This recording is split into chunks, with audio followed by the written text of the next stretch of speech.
নমস্কাৰ সানি technology YouTube চেনেলৰ দৰ্শকসকলক মই সানি আপোনালোক সকলোকে পুনৰবাৰ স্বাগতম জনাইছো।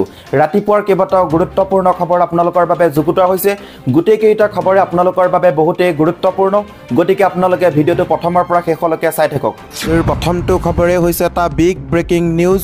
প্ৰধানমন্ত্ৰীৰ আসনত নাথাকিব নৰেন্দ্ৰ মোদী, সৰ্ববৃহৎ পৰাজয়ৰ সন্মুখীন হ'ব বিজেপি। সৰ্ববৃহৎ পৰাজয়ৰ সন্মুখীন হ'ব বিজেপি। জনতাক এই কথা লিখি ৰাখিবলৈ ক'লে ৰাহুল গান্ধীয়ে। 4 জুনৰ পিছত প্ৰধানমন্ত্ৰীৰ আসনত নাথাকিব নৰেন্দ্ৰ মোদী। বৃহৎ ভোটৰ ব্যৱধানত জয়ী হ'ব কংগ্ৰেছ আৰু বিৰোধী মিত্ৰজোঁট। বিৰোধী মিত্ৰজোঁটত আহিব জয়ৰ ধুমুহা। উত্তৰ প্ৰদেশত আটাইতকৈ পৰাজয়ৰ সন্মুখীন হ'ব বিজেপি। এই কথা কৈছে কংগ্ৰেছৰ ৰাহুল গান্ধীয়ে। উত্তৰ প্ৰদেশত পৰাজয়ৰ পৰা বিজেপিক কোনেও উদ্ধাৰ কৰিব নোৱাৰে বুলি ৰাহুল গান্ধীয়ে মন্তব্য কৰিছে। নিৰ্বাচনী সভাত জনতাক গেৰাণ্টি দিলে ৰাহুল গান্ধীয়ে। লগতে ৰাহুল গান্ধীয়ে কৈছে, আপোনালোকে লিখি ৰাখক, 4 জুনৰ পিছত প্ৰধানমন্ত্ৰীৰ আসনত নৰেন্দ্ৰ মোদী নাথাকে। সৰ্ববৃহৎ পৰাজয়ৰ সন্মুখীন হ'ব বিজেপি। জনতাক এই কথা লিখি ৰাখিবলৈ ক'লে ৰাহুল গান্ধীয়ে।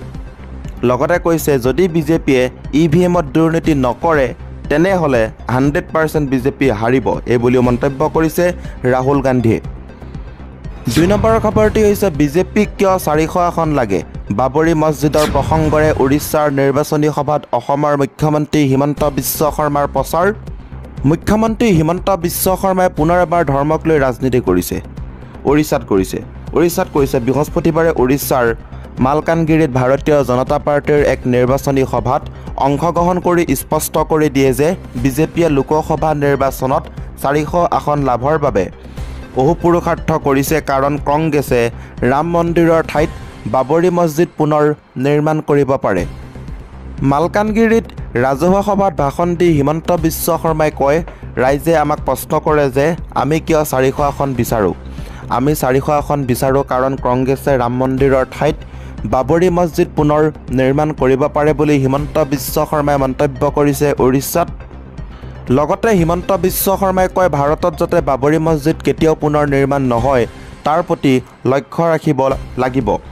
এই কাৰণেই আমি প্ৰধানমন্ত্ৰী নৰেন্দ্ৰ মোদীক 400ৰো অধিক আসন দি প্ৰধানমন্ত্ৰী বনাব লাগিব। তাৰ লগতে হিমন্ত বিশ্ব শৰ্মাই কয়, আগতে কংগ্ৰেছে আমাক ৰাম মন্দিৰ কেতিয়াও নিৰ্মাণ হ'ব সেই তাৰিখ সুধিছিল, এতিয়া তেওঁলোকে এই বিষয়ে সোধা বন্ধ কৰি দিছে। কংগ্ৰেছে জানে আমি ৰাম মন্দিৰত ৰৈ নাযাওঁ, আমি আমাৰ দেশৰ প্ৰতিটো মন্দিৰ মুকলি কৰি দিব লাগিব। আমাৰ এজেণ্ডা দীঘলীয়া। হাতত মাত্ৰ কেইটামান দিন বাকী অহা 19 তাৰিখে গোলাঘাটত এখনি উপহাৰ কুপনৰ খেল অনুষ্ঠিত হ'বলৈ গৈ আছে। টিকেটৰ মূল্য হৈছে মাত্ৰ 50 টকা। পুৰস্কাৰো বহুকেইখন বাইক আছে, টোটেল 50খন বাইক আছে। প্ৰথম পুৰস্কাৰ হৈছে হাৰ্লি ডেভিডছন, এয়া হৈছে KTM ডিউক। আপোনালোকে দেখিছে সপোনৰ বাইক, 50 টকাতে আপোনালোকে পাব পাৰে। এয়া হৈছে পালচাৰ 220। এনেধৰণৰ নামী দামী বাইক কেইবাখনো আছে, টোটেল 50খন বাইক আছে। যিহেতু হাতত বেছি দিন নাই, গতিকে আপোনালোকে এতিয়া স্ক্ৰীণত দিয়া ফোন নম্বৰটোত হোৱাটছআপ কৰি টিকেট সংগ্ৰহ কৰিবলৈ পাৰিব। টিকেটৰ মূল্য হৈছে মাত্ৰ 50 টকা। এয়া হৈছে বাইক, দেখিছে 50টা উপহাৰ আছে। আৰু আপোনালোকে দেখিছে টিকট সংগ্ৰহ কৰাই বৰ্তমান টিকট সংগ্ৰহ কৰি আছে। স্ক্ৰীণত দিয়া ফোন নম্বৰটোত আপোনালোকে এতিয়াই যোগাযোগ কৰক। হোৱাটছআপত আপোনালোকে আপোনালোকৰ নাম আৰু এড্ৰেছটো এতিয়াই লিখি দিয়ক স্ক্ৰীণত দিয়া ফোন নম্বৰটোৰ হোৱাটছআপত। তাৰ পাছতে প্ৰফাইল পিকচাৰত এখন স্কেনাৰ লগাই থৈছোঁ, সেই স্কেনাৰখনত আপোনালোকে পে'মেণ্টটো কৰি স্ক্ৰীনশ্বট দিব। হোৱাটছআপৰ প্ৰফাইল পিকচাৰত থকা স্কেনাৰত পে'মেণ্ট কৰি স্ক্ৰীনশ্বট দিব, লগালগ আপোনালোকে টিকট পাই যাব। এখন বহি ল'লে এটা টিকট বিনামূলীয়া, সম্পূৰ্ণ ফ্ৰী। গতিকে অতি সোনকালে আপোনালোকে স্ক্ৰীনত দিয়া ফোন নম্বৰটোত এতিয়াই আপোনালোকে যোগাযোগ কৰক আৰু 50 টকাত 50খন বাইক আপোনালোকে লাভ কৰক। টোটেল 50টা উপহাৰ আছে। হাতত মাত্ৰ কেইটামান দিন বাকী, অহা 19 তাৰিখে খেলখন অনুষ্ঠিত কৰা হ'ব। 3 নম্বৰৰ খবৰটি হৈছে, মুক্ত আকাশৰ তললৈ আহিল অৰবিন্দ কেজৰিৱাল। বৃহৎ সমাৱেশক উদ্দেশ্যি মই ঘূৰি আহিছোঁ বুলি মন্তব্য কৰিছে দিল্লীৰ মুখ্যমন্ত্ৰী অৰবিন্দ কেজৰিৱালে। দিল্লীৰ মুখ্যমন্ত্ৰী তথা আম আদমি পাৰ্টিৰ মুৰব্বী অৰবিন্দ কেজৰিৱালক চলি থকা লোকসভা নিৰ্বাচনৰ প্ৰচাৰৰ বাবে অন্তৱৰ্তীকালীন জামিন প্ৰদান কৰাৰ কিছু ঘণ্টাৰ পাছত শুকুৰবাৰে সন্ধিয়া তিহাৰ জেলৰ পৰা মুকলি কৰি দিয়া হয়। নিজৰ চৰকাৰী বাসগৃহত উপস্থিত হোৱাৰ পাছতে অৰবিন্দ কেজৰিৱালে আপ সমৰ্থকৰ এক বৃহৎ সমাৱেশক সম্বোধন কৰি কয় যে মই ঘূৰি আহিছোঁ, আপোনালোক সকলোৰে সন্মুখত থাকি ভাল লাগিছে।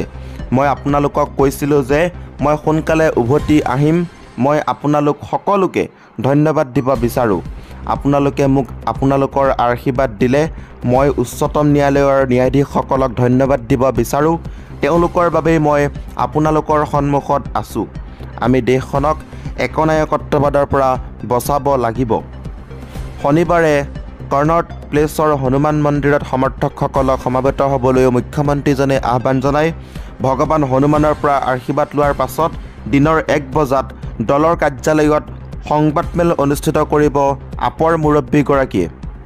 50 দিনৰ জিম্মাত থকাৰ পাছত লোকসভা নিৰ্বাচনী প্ৰচাৰৰ বাবে 21 দিনৰ মুক্তিৰ অনুমতি প্ৰদান কৰি উচ্চতম ন্যায়ালয়ে অৰবিন্দ কেজৰিৱালক 7ম পৰ্যায়ৰ নিৰ্বাচনৰ শেষ পৰ্যায় শেষ হোৱাৰ এদিন পাছত 2 জুনত নিজকে আত্মসমৰ্পণ কৰিবলৈ কয়।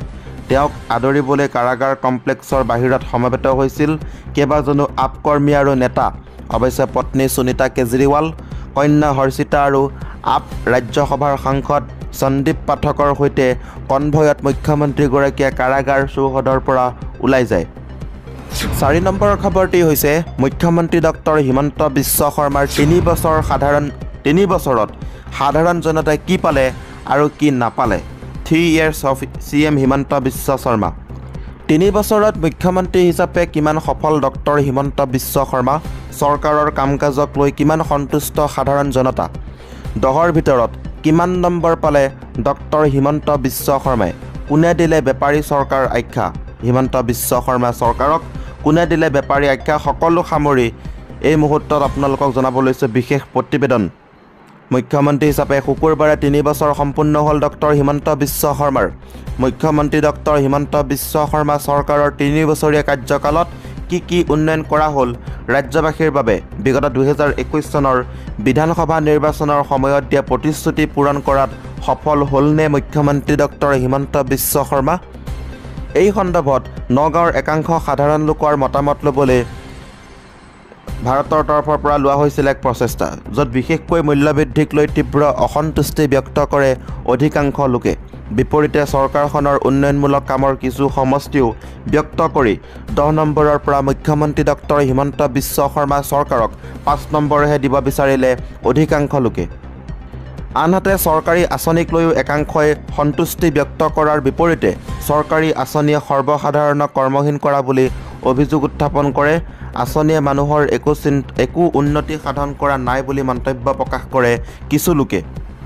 অৱশ্যে চৰকাৰী আঁচনিৰ নামত তৃণমূল পৰ্যায়ত একাংশই দুৰ্নীতি সংঘটিত কৰা বুলিও অভিযোগ উত্থাপন কৰে আন একাংশ লোকে।